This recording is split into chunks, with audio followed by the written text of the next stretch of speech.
Amin El Hadji Ousmane Kane an b'i fo k'i waleɲuman dɔn ka i ka équipe bɛɛ lajɛlen fo ka foli lase Cherifla ɲɛmaayaso ma ka foli lase an fana karamɔgɔ a Seyidi Cherif Ousmane Madani Hayidara a n'a ka denbaya bɛɛ lajɛlen ma ka foli lase Jamiyatul Ansardine a ɲɛmɔgɔyaso bɛɛ lajɛlen ma kɛrɛnkɛrɛnya la Fadi ɲɛmaayaso n'o ye an ka président Adama Sako ka fara président Surakata Salamantaw président Alhaji Modibo Diallo an b'u bɛɛ lajɛlen fo nin kɛnɛ sanuma in kan ka tila ka foli lase an ka wudu cɛbaw ma n'o ye Alhaji Mohamed Lamine Thiam a n'a ka jamaw Alhaji Alifa Diallo Alhaji Seydou Diallo an b'u fo k'u waleɲuman dɔn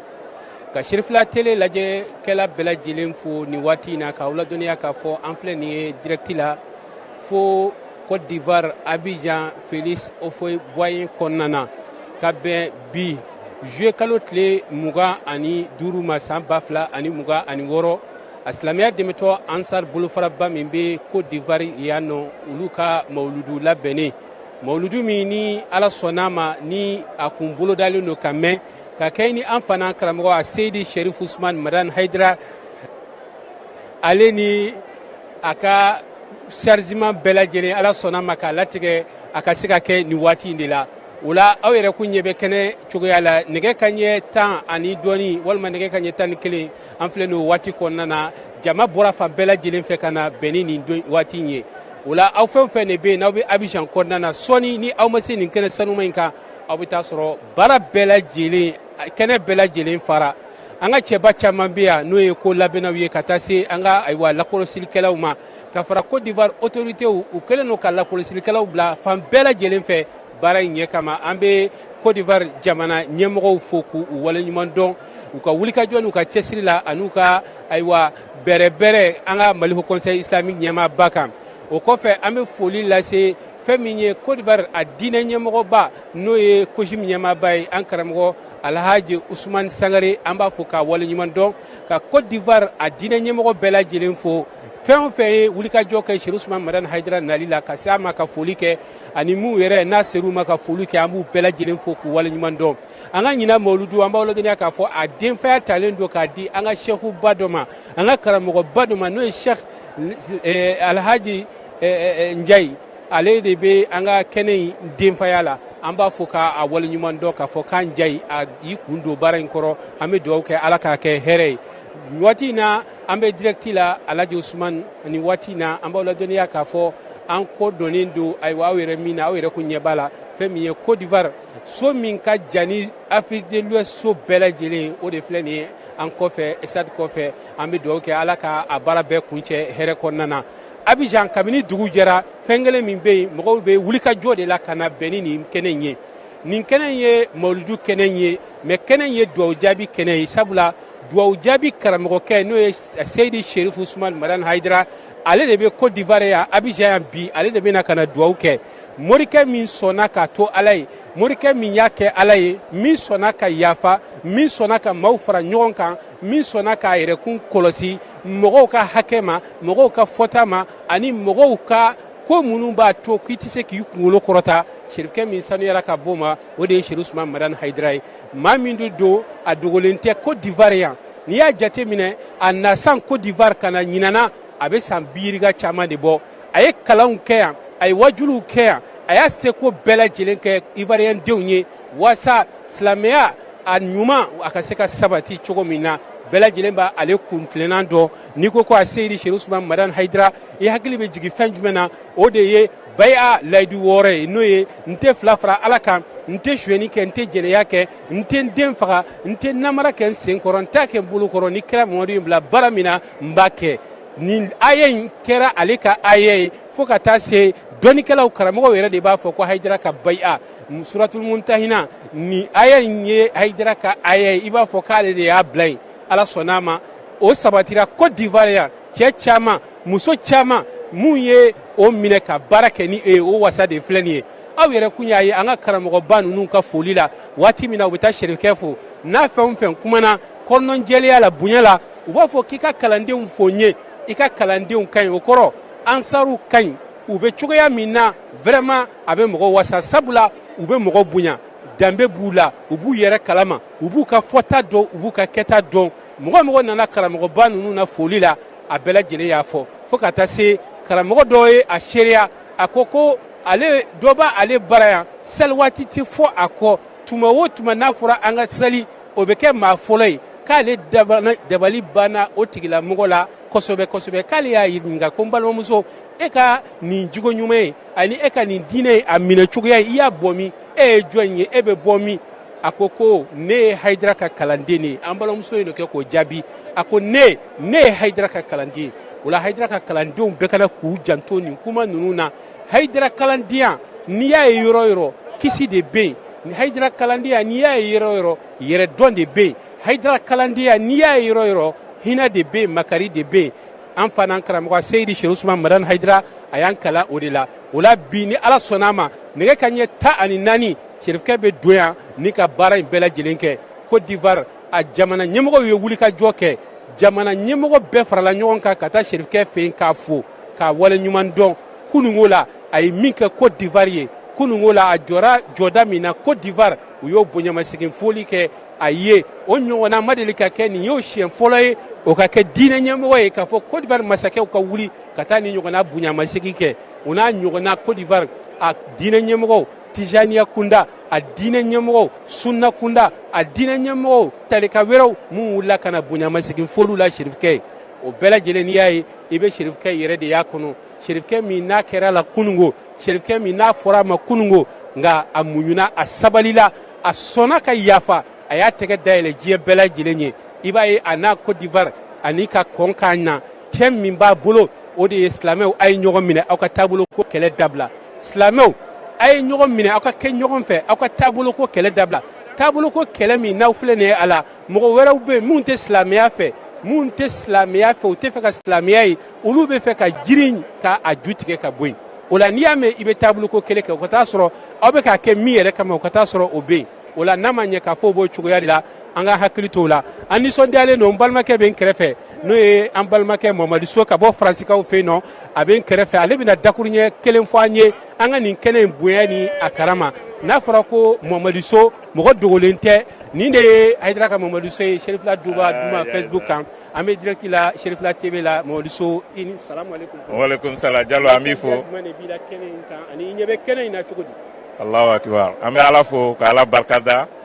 ka sɔli kira sanu kan an b'ale min ka mawuludu kɛnɛ kan bi sibiri don Abidjan Kabakolo Guakɔrɔ ani kira sanu mɔden sanu Seku Usmane Madani Hayidara a n'a ka denbaya sanu n'a ka kalanden sanu ani kanuɲɔgɔn sanu bɛɛ lajɛlen dafalen don nin sanga in na Stade Félix Houphouët-Boigny kɔnɔna la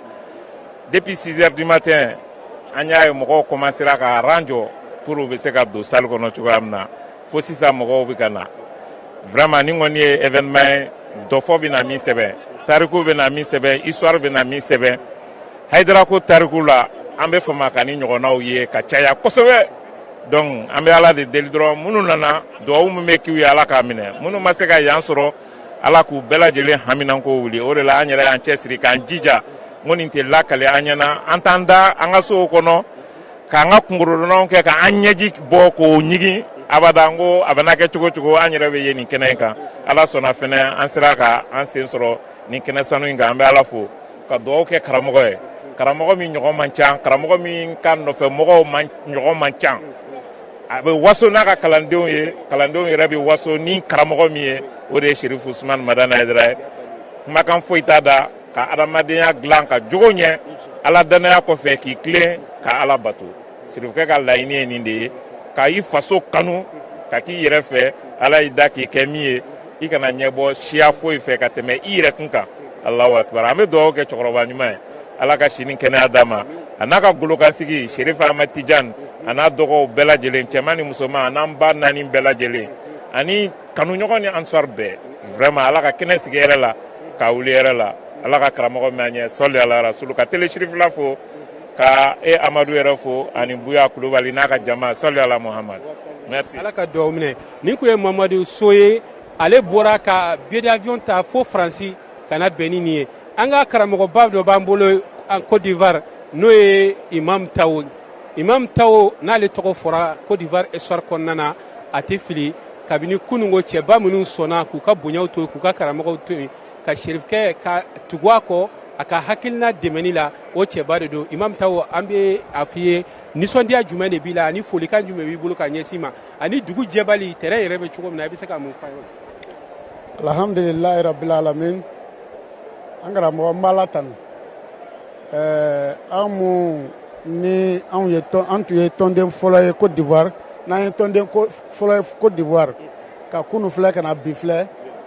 bon saya le tɛ yɔrɔ ye mɔgɔ bɛ taa n'o tɛ an b'a fɔ ko hali n'an sala bɛ an dusu sumana an b'ala tanu parce que an fɔlɔ yɛrɛ le ka mawuludu organiser a sɛbɛ la Côte d'Ivoire bon vraiment ni an ko an bɛ kuma a ka bamananw ka kuma la ko nisɔndiyabagatɔ ka ta faga n'a daji b'a faga a nunji b'a faga donc nisɔndiya le b'an na ka ala tanu nisɔndiya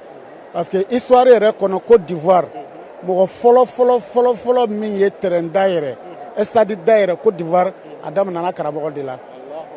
voilà a daminɛna karamɔgɔ de la an b'a a deuxième édition de la mais ni mawuludu sera k'a b'a première édition de la bon dugu gbɛbali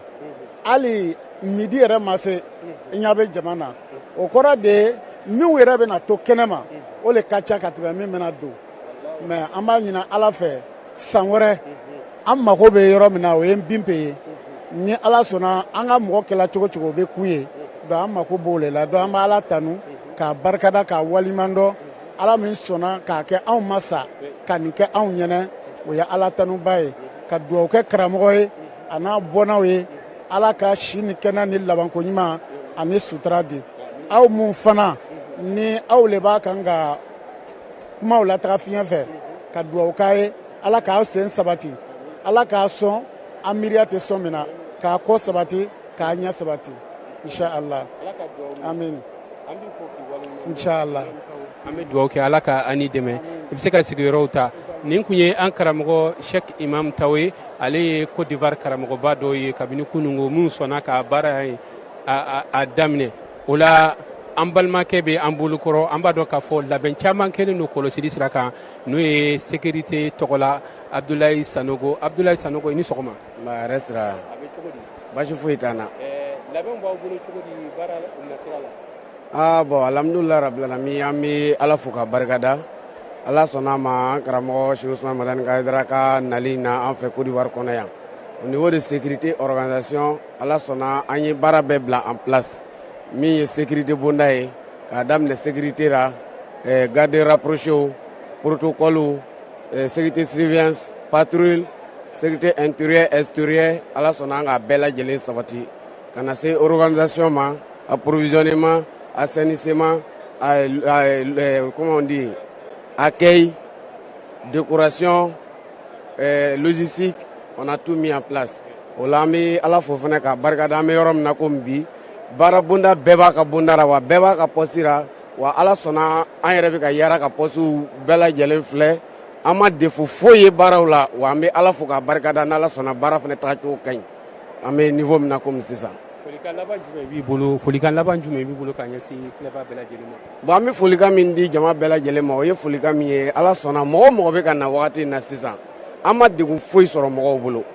baara kɔnɔ wa baarakɛlaw terrain tigiw ye hakilila min fɔ an ɲɛna o ye fɛn min fana ɲini anw fɛ an ye mɔgɔw bila da la o bɛ k'o fɔ ɲɛna wa mɔgɔw bɛ k'o bɔ a sira fɛ n'o de ye terrain donni chartiw ye ɲamaɲamaw ta position na ani terrain yɛrɛ ka se ka lakanda cogoya la wa mɔgɔw fana bɛ k'o bɔ a sira fɛ o la an bɛ jama fo k'a ɲini bɛɛ lajɛlen fɛ bɛɛ ka se ka basigi n'ala sɔnna sécurité b'a ka baara la organisation b'a ka baara la wa baara bɛɛ tɛmɛcogo fana bɛ ɲɛ wa an bɛ yɔrɔ min na nisɔn ka di wa an b'a ɲini ala fɛ baara ka se ka kuncɛ tan n'ala sɔnna an bɛ ala fo ka bɛɛ lajɛlen fo baara in kun tɛmɛ ko ɲuman ala k'o nɔgɔya ye karamɔgɔ yɛrɛ se hɛrɛ la ka baara bɛɛ kɛ hɛrɛ la ka kuncɛ hɛrɛ la ala k'o kan ye kira kanu kosɔn sirifu yɛrɛ bonya kosɔn sɔli ala rasuli. An bɛ fɔ k'i waleɲuman dɔn i bɛ se ka sigiyɔrɔ ta an bɛ dugawu kɛ ala ka baara ninnu bɛɛ lajɛlen ye o la an balimakɛ b'an bolo n'o ye Sise Isaka n'o ye Isaka Sise ale Mawuludu 2026 labɛnw o baaraw ɲɛmɔgɔya bɛ ale bolo Isaka Sise salamu aleykum. Wa aleykum salam wa rahmatulahi taala wa barakatuh. Kɔri baasi t'i la. Alhamdulilah an bɛ ala tando. Nisɔndiya ni foli jumɛn b'i bolo ani aw ka baaraw labɛnw bɛ cogoya jumɛn an bɛ nɛgɛ kanɲɛ 11 na. Alhamdulilah rabil alamin an bɛ ala tando ka ala barikada ala min sɔnna ka bi bila anw si la ni limaniya ni kɛnɛya ye ka nin ko labɛn ba nin ka o ɲɛmɔgɔyaso ko an bila o kɔnɔ nisɔndiya min bɛ an na bi dan fosi tɛ nisɔndiya nin na farifoni min bɛ an na bi dan fosi tɛ farifoni na sabu karamɔgɔ yɛrɛ tɔgɔ fɔli jama o bɛ muɲamuɲa min don adamaden fari kɔrɔ janko k'e kɛla o ko labɛnbaga jamakulu dɔ ye tiɲɛ yɛrɛ la dan fosi tɛ o nisɔndiya la an bɛ niveau min na nin waati nin na baaraw o bɛ ka taga a tagacogo ɲuman na ala sɔnna baaraw bɛ ka taga a tagacogo ɲuman na an ye sanga min di mɔgɔw ma sanga yɛrɛ ma surunya ka se mais aw yɛrɛ ɲɛ b'a la ka ban terrain commencera ka fa ka ban wajibi yɛrɛ kan ka dabɔ fɔ lansara seli waati la mais 11h wa tile waati nin na aw yɛrɛ ɲɛ b'a la terrain yɛrɛ place min bɛ yen a dɔgɔ ka ban n'i ye terrain tilayɔrɔ na i bɛ taa sɔrɔ tilayɔrɔ 3 o fala ka ban donc o b'a jira k'a fɔ mɔgɔw pressé bɛ karamɔgɔ yɛrɛ nali la ka ban karamɔgɔ ka se ka na kɛnɛ kɔnɔna la walasa baaraw ka dabɔ mais komi ko bɛɛ n'a bolodacogo don ni karamɔgɔ nana sisan i bɛ taa sɔrɔ mɔgɔba minnu welela n'olu olu na waati ma se a bɛ kɛ degun ye donc o la an bɛ min ɲini labɛn jamakulu bɛɛ lajɛlen fɛ bɛɛ ka kɛ basigi karamɔgɔ kɛbaga ye bɛɛ ka muɲu bɛɛ ka sabali ka makɔrɔni kɛ sangaw la an bɛna ka na sɔnni sisan an bɛna micro di zikidalaw ma u bɛna jama laɲɔgɔri u bɛna jama tulo nɔgɔ bɔ ni ala ka jɛ ye an bɛ foli tɛnku Serifula TV la sabu u bɛ wulikajɔ min na nin baara nin kɔnɔna la a fanga ka bon an b'u fo k'u barikada k'u waleɲuman dɔn k'a ɲini ala subahana wa taala fɛ Serifula TV ala k'a sankɔrɔta Serifula TV ala k'a sankɔrɔta a baarabaaw ala k'a lakana ala k'a lataga a kɔnɔ ala k'o k'a ka laya bonya kosɔn karamɔgɔ yɛrɛ hɔrɔma kama sɔli ala muhamadi wasalim ala ka duwawu bɛɛ lajɛlen minɛ an b'i fo k'i waleɲuman dɔn o la an b'aw ladɔnniya k'a fɔ an bɛ direct la baara ninnu bɛɛ lajɛlen bɛna yira aw la direct la Serifula jabaranin kan ka kɛɲɛ ni jamana bibi na a fila u ka sinjiya n'u ka badenya maa minnu bɛ Mali la a ka d'u ye ka baara ninnu bɛɛ lajɛlen ye wa minnu bɛ Côte d'Ivoire n'u olu sen ma se ka yan sɔrɔ olu fana a ka d'u ye ka baara ninnu bɛɛ lajɛlen kɛ n'i y'a jateminɛ Serifula TV bi a bɛ sɔrɔ n'a y'i diya k'a fɔ diɲɛ fan 14 bɛɛ lajɛlen na o la an b'an ka technicien warabaw fo Adama Kulibali an b'a fo ka waleɲuman dɔn yan fo an ka studio kɔnɔna na ka Saka Kulibali fo ka régie mɔgɔ bɛɛ lajɛlen fo ni waati in na mɔgɔ minnu bɛ yen nɔ k'a dɔn k'a fɔ équipe de don minnu bɛ u tɛgɛ di ɲɔgɔn ma ka se ka baara ninnu kɛ n ka kamalen min bolo yan Jacques Boer n ka denmisɛnnin don a bolo a jɛlen don kosɛbɛ nin baara ninnu na o la hali n'a y'a sɔrɔ Kulubalilaka de don a n'a tɛgɛw cɔ i bɛ taa sɔrɔ a ka wulikajɔ n'a ka cɛsiri ka bon kosɛbɛ ka fara an balimakɛ n'o ye Zakariya Danbele a n'a ka équipe bɛɛ lajɛlen de bɛ ka u tɛgɛ di ɲɔgɔn ma ale ye Serifula ka correspondant ye Côte d'Ivoire yan an b'a yɛrɛ fo k'a ka denbaya bɛɛ lajɛlen fo n'o ye Zakariya Danbele an b'a fɔ a ma Côte d'Ivoire Danbele k'a ka denmisɛnninw fo ka wulikajɔ la an bɛ ɲɔgɔn bolo ni ala sɔnn'a ma an b'a munumunu ka na insha Allah an bɛ tila ka segin ka na baara in bɛɛ k'a yira aw la directement ni ala ni kira sɔnn'a ma an b'a ɲini ala fɛ ala ka baara in sigi hɛrɛ kɔnɔ ka wuli hɛrɛ kɔnɔ o la aw minnu bɛ yen n'aw y'a dɔn k'a fɔ ko Serifula a bɛ ka direct kɛ a ye kunnafoniya di ka taa bɛɛ lajɛlen ma bɛɛ k'a dɔn k'a fɔ ko baaraw bɛɛ sigilen don a bɛɛ bɛ di direct la ni ala ni kira sɔnn'a ma an b'aw bila yan ni ala sɔnn'a ma an bɛ tila ka segin ka na ni ala ka jɛ ye